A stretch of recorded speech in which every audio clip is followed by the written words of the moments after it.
Hi all, welcome back to Environmental Science 101. Today we're going to talk about the scientific method. So remember, environmental science is a true science, and therefore in order for it to be considered a true science, we often can consider research or experiments in that field must follow a scientific method, or they must follow some scientific process. Now, the scientific method itself can be adapted depending on what type of research you're doing. Sometimes you don't need certain pieces of that scientific method, but in general, when we're talking about experiments in environmental science, we will talk about utilizing the scientific method. So let's look at the scientific method kind of in a flow through or a diagram form. Okay, so the first piece is to ask a question or do an observation. Okay, so you observe something, you ask a question, you see, a certain pattern, or maybe you're just interested in the effects of something on the environment, or maybe you're trying to collect baseline data, and that all falls into kind of that ask question, do observation piece. The second part is to do some background research. So again, this might not be needed. It depends on who the individual is who's asking the question. If this is a research question based on research that you've already done, or maybe you're an expert in a certain field of environmental science, you might not need to do that background research. In your guys' case, though, being novice environmental science students, doing that background research is a huge portion of the scientific method. Okay, and majority of the time, that's just diving into the literature and into the peer-reviewed literature to find out what is known about a given topic. Okay? From these two, you can construct a hypothesis. Okay, and so going back to what you've probably been told in the past, what a hypothesis is, I want to make sure that it's clear that a hypothesis is not an educated guess. I know some of you have probably heard that many times, that hypotheses are educated guesses, but I really dislike that definition of a hypothesis, because most of the time when you make a guess, your guess doesn't have to be testable, but a hypothesis has to be testable. Right? And that's why it's different. Right? A hypothesis is an explanation for a natural phenomena, but the component of that hypothesis that's most important is it has to be a testable explanation for a natural phenomenon. If you come up with a opinion about why the climate might change over time, and your opinion is aliens are zapping the planet with rays or something along those lines, if that's not testable, then that's not a hypothesis. I'm not saying your opinion is wrong, but I'm saying it's not a scientific opinion. It's not a scientific hypothesis, and therefore it doesn't, belong in environmental science. So, construct a hypothesis. Has to be testable. Okay? That testable part comes next. You have to design a test or an experiment, and that can test your hypothesis. If the experiment has certain conditions to support your hypothesis, then your hypothesis will be supported. If the outcome of the experiment does not support your hypothesis, then your hypothesis is refuted. Right? Notice that when I'm talking about a hypothesis, I'm not saying whether it's proven correct, proven right, proven wrong. We don't prove hypotheses in environmental science. We support them or refute them. And sometimes we can say we accept the hypothesis as being true, but normally we have to say we tentatively accept the hypothesis is true, because all hypotheses have the ability to be rejected at some point in time. You design a different experiment and it rejects the hypothesis, then that makes your tentative acceptance, the right word to use, not we accept our hypothesis, okay? But we never prove our hypothesis is correct. Okay? So you do those tests. Sometimes it's multiple experiments. Sometimes only one experiment is needed. Okay? But another key component of that experiment part is you've collected data and then you analyze the data. That analysis piece is very important. You analyze the data, and then from the analysis, you draw conclusions. Okay? If the experiment is not working or doesn't test the entire hypothesis, you may have to go back and make a new experiment. Or maybe from the experiment, you develop new hypotheses. So you might have to come back and construct new hypotheses and test those new hypotheses to collect data. But at any rate, remember, I talked about this before. In environmental science, it's important that we go through the entire scientific method. Start with a question, do some background research, generate a hypothesis or an objective, okay? Test those objectives, test those hypotheses. And one of the big ones that often gets left out is analyzing the data and drawing a conclusion. We will analyze the data and draw conclusions from that analysis. Okay? This is what separates science from a lot of the other fields. It's not okay to just develop opinions based on prior knowledge or based on your feelings. Okay? In science, our opinions are based on data. It's based on data analysis. That's what we draw our conclusions on. So, let's say your hypothesis is supported. If your hypothesis is supported, then you're going to, your results align with the hypothesis and you can make a conclusion. Okay? A lot of times those conclusions is some type of publication. That publication could be a publication that's peer-reviewed in paper format. That publication could be, a publication of you develop and provide a talk to a scientific community. You might do a video that's peer-reviewed or reviewed by other scientists, and they have the ability to come back and question your science or question your experiment or question your data analysis. Let's say it's not aligned, okay, or from it you need different hypotheses or additional hypotheses, then you just continue this cycle. So the scientific method seems linear, but there's a lot of places at which it can be cyclic, and you can have feeders back in to the scientific method. We'll practice this, okay? But the first thing I want to do is talk about an example from the scientific method. The very first vaccine or vaccination was, follows the scientific method pretty well. Okay, kind of to a T. The first vaccine was for smallpox.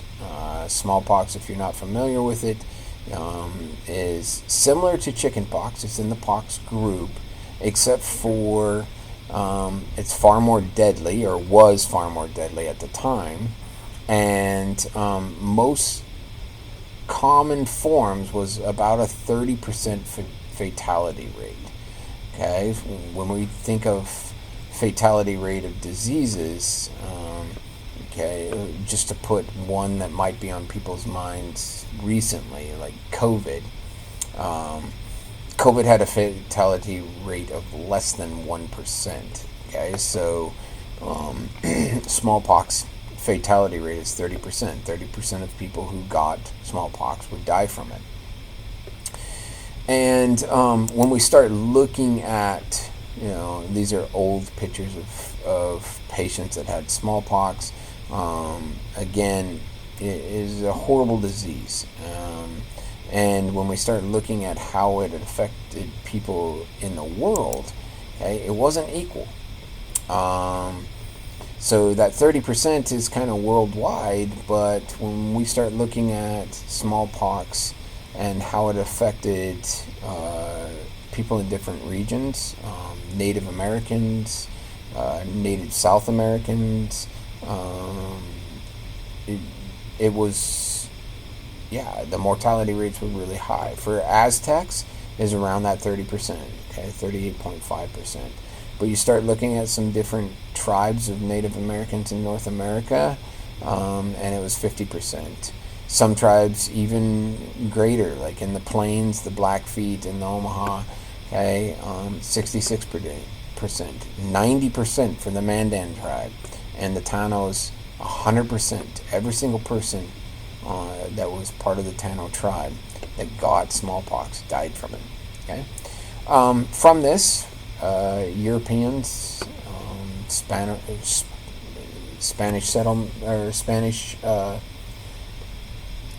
explorers, they knew this.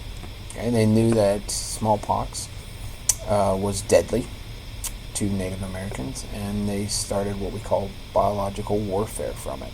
Okay, giving blankets that would be covering bodies like this individual, taking that blanket and trading it with Native American tribe members to then give those individuals smallpox, and it was horrible. There's lots of information on this, and you guys can research it on your own. But there was a great need for a vaccine for smallpox in the world, really. Okay, the disease itself has been eradicated since 1980, and so there hasn't been any known cases of smallpox since 1980. That doesn't mean that it's gone. Smallpox is zoonotic. Zoonotic meaning that the disease can pass from different animals to humans. And so it is quite possible that there are species of animals that are harboring or holding smallpox virus, and it's possible if individuals are no longer vaccinated or the smallpox virus itself changes, mutates, that it could come back, but it has been eradicated since 1980. And we owe really the vaccine and the accomplishments of that eradication we owe that kind of discovery to Dr. Edward Jenner. So Dr. Jenner was the individual who employed the scientific method to figure out the vaccine for smallpox. So let's go through and talk about it. So his first step of the scientific method was observation. So when it came to smallpox, Dr. Jenner observed dairymaids. So these are women at the time typically women at the time that would milk cows. And so they had close contacts with cows, and cows have a pox variety of their own called cowpox. Okay? And what Jenner found was that these dairymaids that contracted cowpox were protected from smallpox. So when a smallpox outbreak broke out in English colonies or in regions of England or Europe in general, and the dairymaids, they seemed to survive because of their close contact with cattle and the fact that they had contracted cowpox. And so Jenner drew the connection that smallpox and cowpox were related to each other, and that something was allowing these dairymaids that protection from smallpox by having cowpox or being exposed. Okay, so his hypothesis was that that if a person was exposed to cowpox, then they would become immune to smallpox. Okay, testable, right? So remember, a hypothesis is a testable explanation for a natural phenomena. It can either be rejected or supported. It's not proven. Okay, and Jenner's hypothesis was that if you had a person that was pre-exposed to cowpox, they'd be immune to smallpox. Okay, so then Jenner needed to go out. He designed, he had a question, he designed a hypothesis, and now he needed to go out and test his experiment. Okay, so experiments test hypotheses under controlled conditions, or at least as controlled as possible. So sometimes you're going to see that we'll talk about experiments that the conditions aren't controlled, like field experiments where you're collecting field data. Especially in environmental science, there are a lot of field studies where there's a lot of conditions that are not controllable. You can't control the weather, the wind, how much rain's coming, what species are walking through your plot. These different things can't be controlled. And so, but experiments themselves, it's a test for that hypothesis. And from that, we often will have what we call an independent variable. Okay, this is a variable that is going to change another variable. So when the independent variable is changed, so normally this is the variable that you change in your research, in your experiment, and the result of that change changes a different variable, which we call the dependent variable. So the dependent variable is dependent on the independent variable. Okay? So for example, if we plot this or graph this, normally on the x-axis you have independent variables, and on the y-axis you have dependent variables. So let's say that the temperature over time in, say, Seattle is changing. So on our x-axis we might have the years. Okay, so maybe we're starting from 1980 to 2025. Okay? And then on the y-axis we'd have temperature.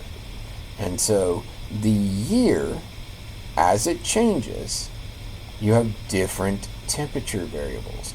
It's not the opposite. You couldn't put temperature on the x-axis and year on the y-axis, because temperature is not going to determine what year it is. Right? But the year could determine, and often we have pretty good results, that the year does determine what temperature you might find. Okay, and the relationship between year and temperature is well known.